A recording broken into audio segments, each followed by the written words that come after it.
Philip, thank you so much for joining me today. Really excited for this conversation. Me too. Me too. It's great to talk to you. We have known each other for many, many years. You were definitely one of the original, I want to say, influencers online in the sense that you embraced social media in such an incredible way. But you were also obviously working in documentary filmmaking. So maybe we can go back before we talk about what you're doing today and talk about the early days of the internet and your filmmaking work. Oh my God, I would love to. I'd love to. Yes. So let's The start, if we can, just because when we met, you were working on a documentary called Being Elmo. hmm hmm Yeah, we that is amazing actually. And I remember the thing I was most excited to talk to you about was one, I was a huge fan of Command N. So it was amazing to get to see you in person. We were up in Toronto for the Hot Docs Film Festival, which was an amazing experience. And the thing I was most excited about technologically, was that we had me and my colleague Justin Weinstein, who was also edited with me, we worked out of our own homes. Imagine that. And, it was all done remotely. And the producer and director of the film, Connie Marks, was in her apartment in a different part of the city. And I think right around that time, the internet was just about able to accept large video files. And even then, I don't think we were doing much. We definitely weren't doing much streaming, not a lot of live stuff. I mean, I guess, YouTube had been around for a number of years at that point. But the idea of editing remotely was still a pretty new experience. And then the pandemic hit, and now it's like everything's like that. Yeah. Yes. So certainly a lot has changed, but I think it was really interesting in those early days of social media. There was a very strong community, and I think we all eventually got to meet each other in person. And I miss those days a little bit. When you think back to those early days of social media, do you think that there's something that has been lost since then, or can we rebuild that in social spaces of today? It's interesting. I think you mentioned meeting in person. You just took me back to actually going to even much earlier days, which would be like the late 80s, and doing BBS, bulletin board service, dial-up things, And I remember our first get together at the local BBS. We got together at the Pizza Hut, and saw each other in person, and what a radical thing that was. I think today maybe what's happened is, what's unfortunate about social media is that, in a way, like so many things that happen, it's a victim of its own success. It became so crowded and then cluttered with ads and all kinds of content you didn't want necessarily. So it's not a pleasant situation. But I will still say that, as problematic as it is, I am still in touch with old friends who are living around, and family members who are living, in different parts of the world, in a way that we never would be otherwise. And those who are not on social media of any kind, we just don't see them at all, or maybe at a holiday or something. Yeah. When you look at your experience as a documentary filmmaker over the past few decades, how have things changed because of new technologies? Oh, man. Well, it's funny because the release of AI, let's say back in November 2023 is when ChatGPT kind of blew up. Gave me a feeling of deja vu, going back to the early 90s when digital editing came around. So I remember I had experience in computers before I switched into film when I was younger. And when I switched into film in the early 80s, mid 80s, I remember seeing how they edited it, and I was like, really? You're still taking strips of plastic and cutting them with a razor blade and cutting them back together with Scotch tape. That's how it was done. That's how it had been done for 100 years. So finally, you started to get nonlinear editing, and companies like Avid and others, even Adobe was there with Premiere, an early version of Premiere. Suddenly, those of us who were computer literate could learn this stuff fairly quickly. And I remember I was working at one of the top documentary companies in the world, I would say, but certainly in New York, called Maysles Films. They're founded by the Maysles brothers, kind of legends in documentary filmmaking. Everything was cut on film. And suddenly they asked me to go buy this one computer. And me and some colleagues got the computer, set it up, and there was this alien in the office, and nobody knew how to use it. And so I ended up teaching an entire generation of editors in a way, and having to sit with them and comfort them, and guide them, something I enjoy doing because I also teach. But take them through this transition. And there was a lot of fear and a lot of anger and stuff like that. And some optimism too, for sure. With AI, it's kind of come around again. So with documentaries, we've lived through massive revolutions in video cameras getting smaller and smaller. When I started out, you had to carry a gigantic VHS recorder on a belt around your neck as a separate device to the camera. And eventually someone figured out how to put the tape in the camera. Imagine that. And then they got smaller and smaller. The editing became digital and took over. And then HD was probably one of the last kind of massive revolutions, which relatively simple, all things considered. But those of us who lived through it, it was quite complicated. I remember I was just talking to a friend recently. I edited at ABC News for a long time, doing long documentaries. And there was a documentary we did there where it was with National Geographic, and we had to create both a standard definition version and a high definition version of this long 2-hour documentary at the same time. So one was in the 4:3 square ratio, and the other was in the 16:9 widescreen ratio. And it was just because people didn't have the right equipment at home to watch the new stuff. So it's really incredible to think about how much has changed. And I have to say that you are transporting me back to a different time, because around 1999, the year 2000, I moved out to San Francisco and I had just finished journalism school.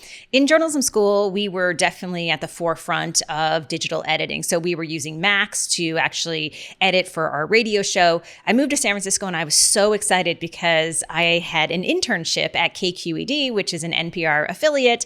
And I was really excited because I had digital skills. I loved journalism and storytelling. And I started on my first day and they brought me into a room and they showed me this physical tape and a little razor blade. And they taught me how to actually cut tape and tape it back together for the show. And I said to them after a few shifts as an intern, this is kind of weird because I'm coming from a really small town in Eastern Canada.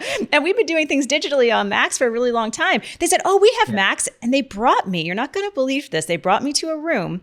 They opened the door and there was a massive storage room that was completely filled with new Macintosh computers that nobody knew how to use except maybe one or two people. And so they were very slow on that transition. Yeah. That's right. People didn't. It wasn't even just that people didn't know how to use, let's say, digital video editing equipment. They didn't know how to, and it wasn't even just that they didn't know how to use a Mac. Many people just didn't know how to use a computer. They just didn't. They didn't have one, or not for anything more than word processing. So it's definitely, again, not that long ago, really. And if we look at today, especially when we look at documentary filmmaking, I want to talk about AI a little bit later, but I would love to talk about how some of the technology has changed access for filmmakers, because we are seeing documentary films that are being made for a lot less money, sometimes shot even on mobile devices. What is the landscape there in terms of accessibility to this creation opportunity? Yeah, it's interesting because that is sort of a lesser. There's so many colorful things always happening that I think the arrival of the cell phone camera and when the cell phone camera switched to HD, I remember being Elmo. In fact, when I made that was 2000. We made it in about 2010. Released it in 2011. And I remember just in the waning days of that project, near the end of that, we still needed some shots of like the sun glinting off a railroad track, like the view from a passenger seat of a train. All right. So I happened to be going home to Maryland, and the day the iPhone 4 came out, and that was the first one to have HD video. And so I bought that, shot some footage out the window, and thought, I'll put that in the film temporarily. And then our professional, online editor who was going to look at it later would tell me I have to replace it. And then I decided not to mention to him that this was shot on a phone, and no one ever noticed. And it looked great. And in fact, it still remains some of the best footage in the film. So the fact that everyone has not only a camera in their phone, but like a beautiful device, if you turn it sideways.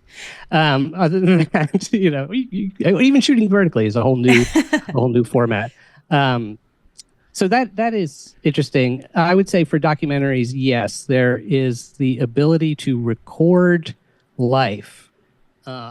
More you have more ability to record life than we've ever had before. Also, interestingly, I would say it's not just the equipment of record that you use for recording or for editing as well, but just the availability that where you can upload your video. I mean, I think YouTube is one, and it's not that people don't know about YouTube, but in some ways, I often feel like it's unrecognized for how unbelievably fantastic it is. It completely changed our world. And I watch documentaries. I essentially watch documentary type programs on YouTube more than I watch so-called regular television, I don't think you're alone in that, maybe beyond documentaries. Certainly we find ourselves, Chris and I, sitting down in the evening and watching podcast productions, podcasters who are creating these long interview style podcasts that they upload to YouTube and, sitting there for 30, 60 minutes. It kind of makes me chuckle a little bit because we were doing video podcasts many, many years ago, but so much has happened in terms of stylistically. Like, I think people are much more aware of good audio, good video, and like you said, the ease of being able to upload those larger files. So a lot has happened even in the podcast space. I mean, you're an avid podcast listener and host. So what do you think about content creators right now in 2025? There is some pretty incredible content out there. Yes. And just one note about the quality. I remember, obviously in the beginning, YouTube, the things that people made on YouTube did not have high quality, right? And did not have high video, high production value. You were doing like television level stuff. A few other people were, and Marcus Brownlee in particular started doing like really gorgeous HD quality stuff. And now it has ramped up, and the equipment has made it easier to do that as well. But I think it's interesting. Podcasting and YouTube has remained separate in an interesting way, right? I mean, I think they both exist, and both I know you make video clips available on YouTube, and then you have the separate podcast, right? Yes. And I actually do an audio podcast called What the If, a science podcast every week, and I have chosen to only do audio because I loved radio, and I like the fact that what we do is sort of imaginative thought experiments, and I like the idea that you have to kind of create the images in your mind as you listen to the scientists imagine some scenario, So I think there's definitely a place for both, but essentially the just total overwhelming availability of any kind of media you want, is incredible. Yeah, it definitely is. And now with the introduction of artificial intelligence, like you alluded to at the beginning of the conversation, now not only is it easier for people to get access, I think, to hardware to be able to actually create high quality content, but also AI is playing a unique role as well to improve content, to scale content production. So let's talk about the role of artificial intelligence when it comes to video creation. Where are we at right now, and is this a good thing? Well, if is it a good thing is interesting because it may be among the first time that we really had to, that there was some nuance to that question, right? In the past, is it a good thing that we went to HD? Sure, it's fine. It's not a problem. Was it a good thing that we had digital editing or digital things like that? Yeah, it was fine. I mean, it was a bit of a pain to have to learn that stuff, but nonetheless, for the first time, because it can replace, it seems to replace jobs in some ways. You can imagine the fact that if I can create video, for instance, here's the plus and minus of it. I teach classes, teach AI for documentary filmmaking. And one of the things I demonstrate is how, imagine you were making a documentary about the building of the pyramids in Egypt.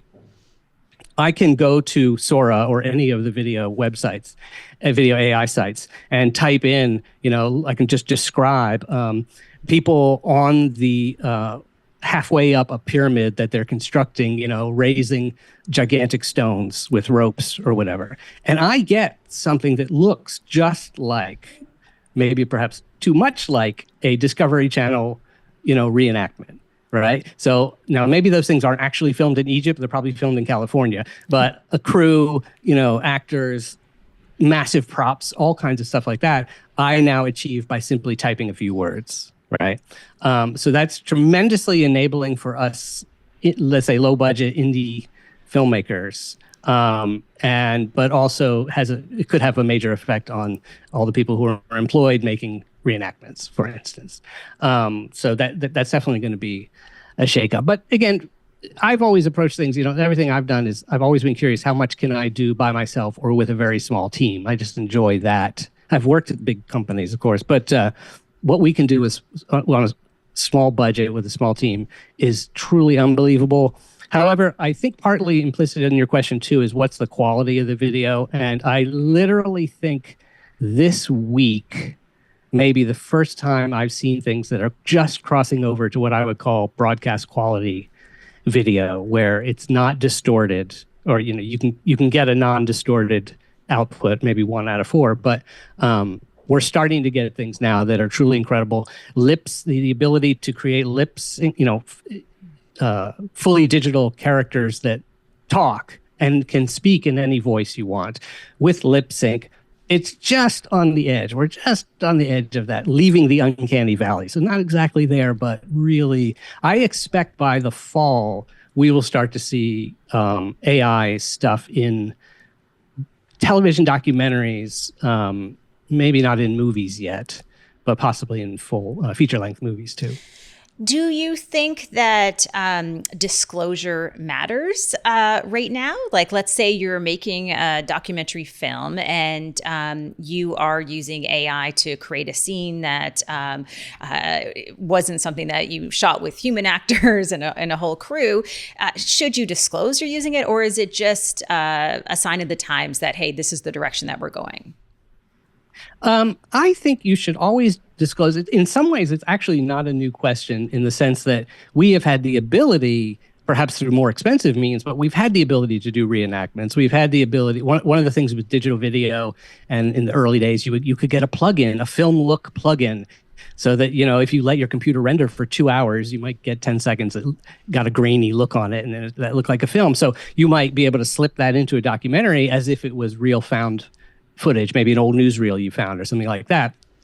So the documentary world has always had kind of standards where you need to disclose if it looks like, if for some reason there's some question. So typically the way we would do that would be by pushing the style of it. So, you watch a reenactment, maybe they put it in black and white, or maybe it's, if you're creating reenactments with AI, it doesn't have to be photorealistic. It could be comic book style. It could be, stop motion style, or it could just have something about it that indicates this is not the real footage, so that when you, in some ways, it actually comes down to how do you show the real footage? That's the thing maybe you want to highlight, and I think actually can be a value added, we could say, instead of a problem.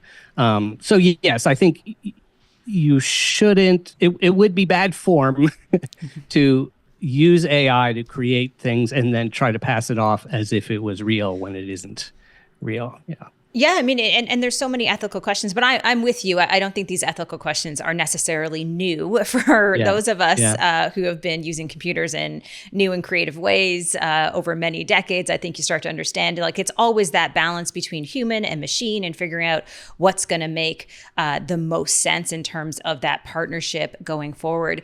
I would love to talk about the course that you're teaching, because I personally probably live on the side of being a bit of an AI optimist. To your point about allowing really small teams to be able to compete, if you're a small documentary filmmaker, or for us, a small podcast production studio, the fact that we have AI tools that can help us really scale our business is really exciting. So what are some of the things that you teach in this course?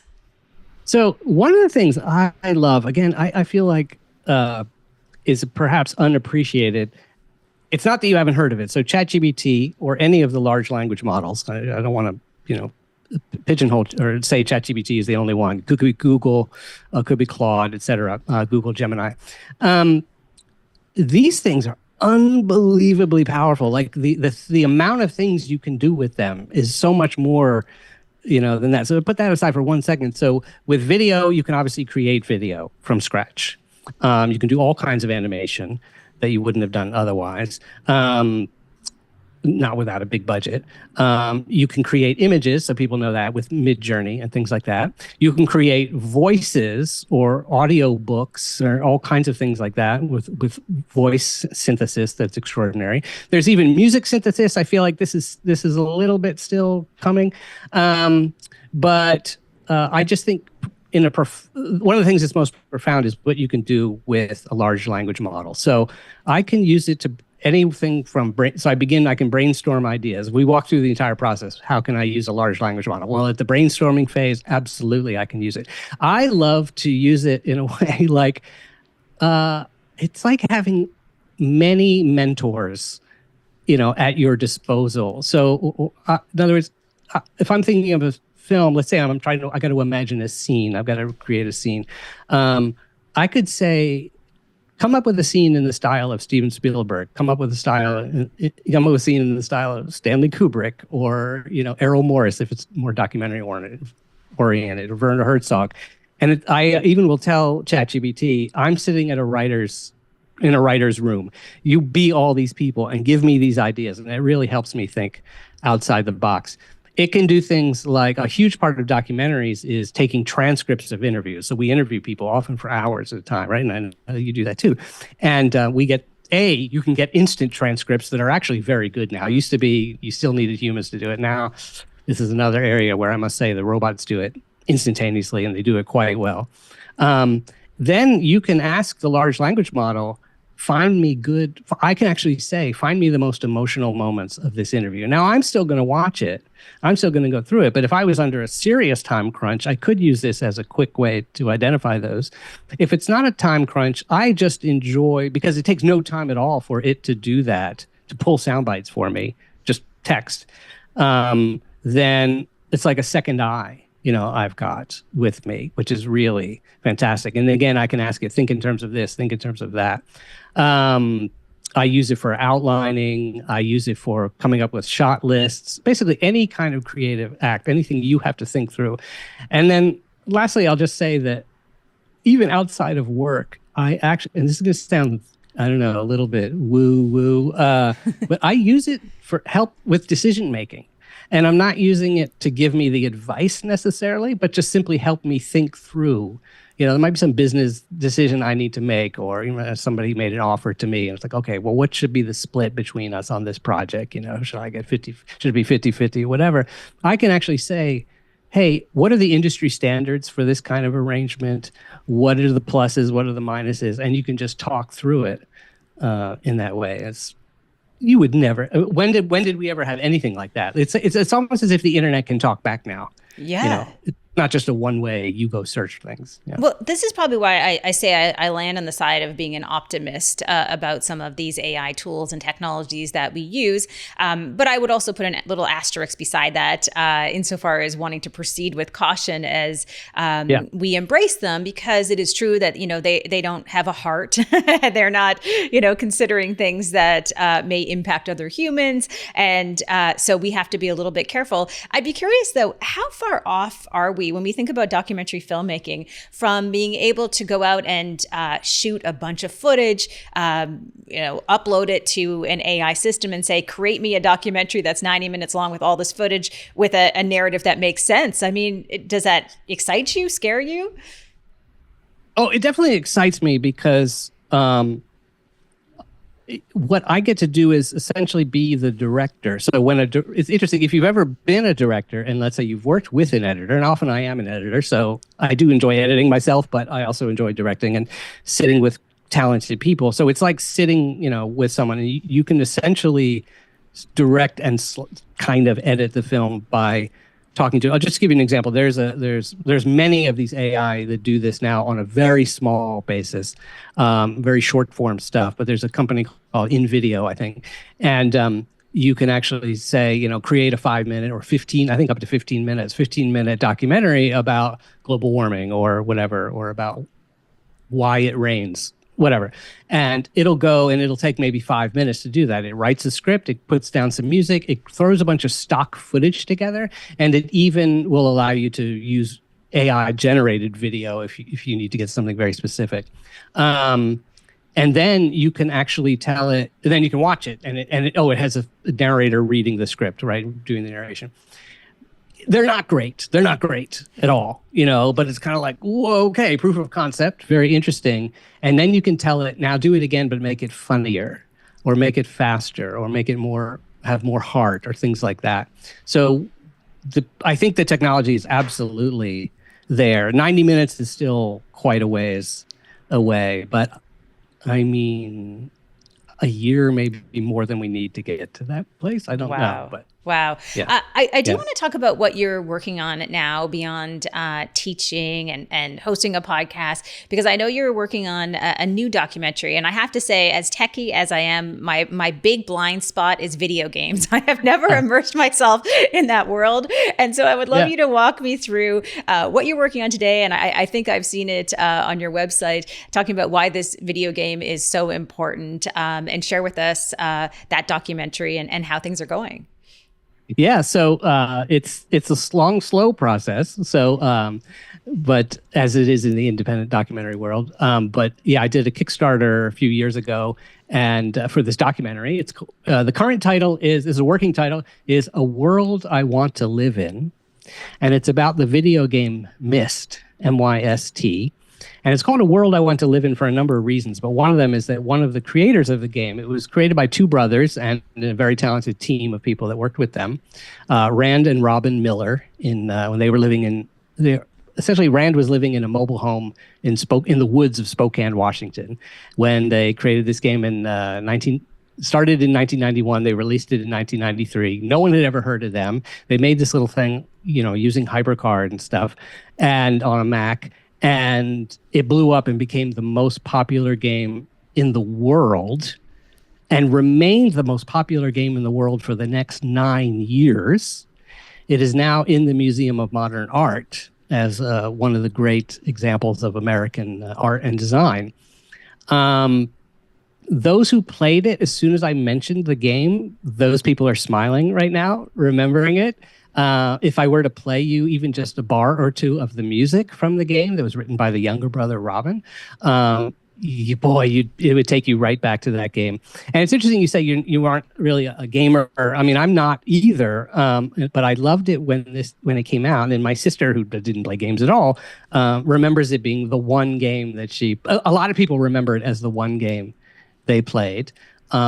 It became this thing that multiple generations have played. Many parents had little kids at the time it came out and played the game. It was a very relaxing puzzle adventure game, right? So different from first-person shooters or anything like that.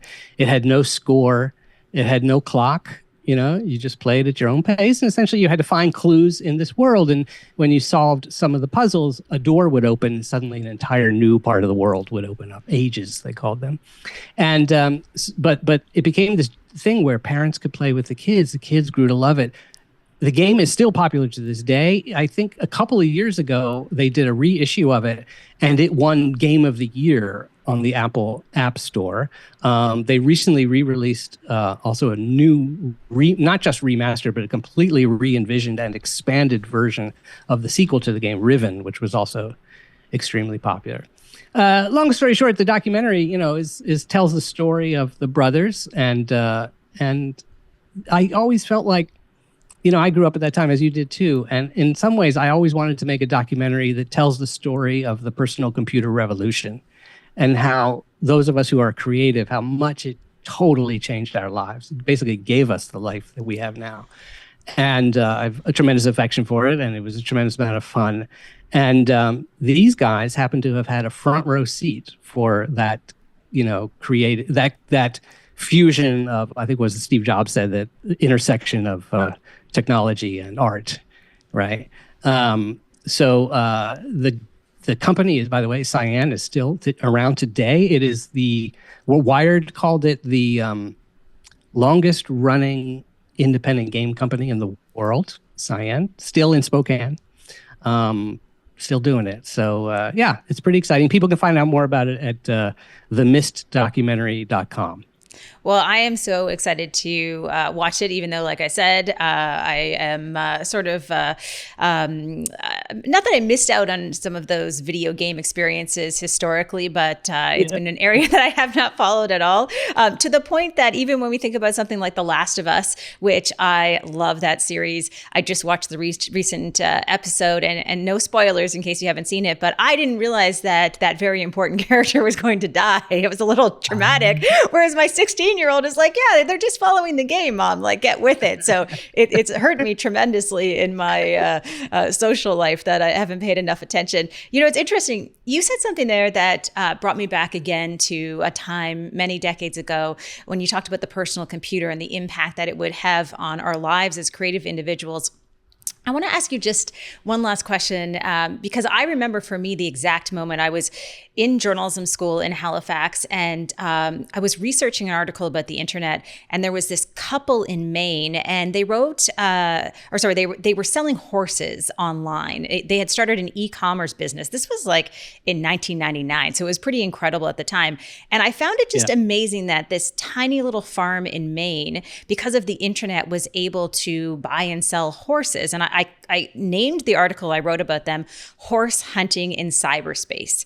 And I will never forget it, because for me, as someone who grew up in a rural area in Prince Edward Island and didn't have, parents who were going to give them a whole bunch of money to go and live their lives, I had this aha moment, which is why I moved to San Francisco, because I thought, this is incredible. Like, maybe I have a chance of competing, in business at a level as a creator or journalist because of this technology. It's kind of equalizing the playing field for a lot of people. What do you think that moment was in your life when you saw that technology was going to be something that you would not sort of shy away from, but instead embrace? I think I don't know why, but I embraced it immediately. So I remember being able to, you could actually get some cartridge for the Atari 2600 that allowed you to program BASIC on it, I think, and there were like keypads or something like that. But interestingly, I can actually mention something that's very recent. So sort of like yet again, this notion, this example of like, wow, this is really something new and incredible. So a very good friend of mine, Anne Fizard, she's from Newfoundland, and I was told that's the proper way to pronounce it, by the way, is a cartoonist. Her cartoons have been in the New Yorker and things like that. And anyway, she was asked by a filmmaker to create an animated sequence of some horses, just like you were talking about. And so she was ready to spend the entire weekend, drawing these horses in every single frame. And she'd never done animation, so she thought this is going to take a long time. And I said, I think if you just give me the first and last frame, two images, I can go to one of the websites, the AI video websites, give it the first frame, give it the last frame, and it will animate it. And sure enough, it did it. I did it on my phone while I was at the grocery store. And we sent it to the director. He popped it in the film. He's like, this is great. Done. Wow. So yeah, it's astounding. It is astounding. I mean, what an incredible journey this has been. Well, I just wanted to thank you for spending so much time with me for the show. I know we've kept in touch over the years, and it's been really fun to watch your journey and see how you're using technology. I'm really excited for what you have stored in the future. Finally, just want to ask you, for people who want to follow you, where's the best place for them to go? Yeah, they can go to my website is philipshane.com. That's Philip with one L, Shane. And my classes, if you're interested in those, are at desktop-documentaries.com. Very cool. Philip, thank you so much for joining me today. Yeah. Thank you, Amber. A real pleasure.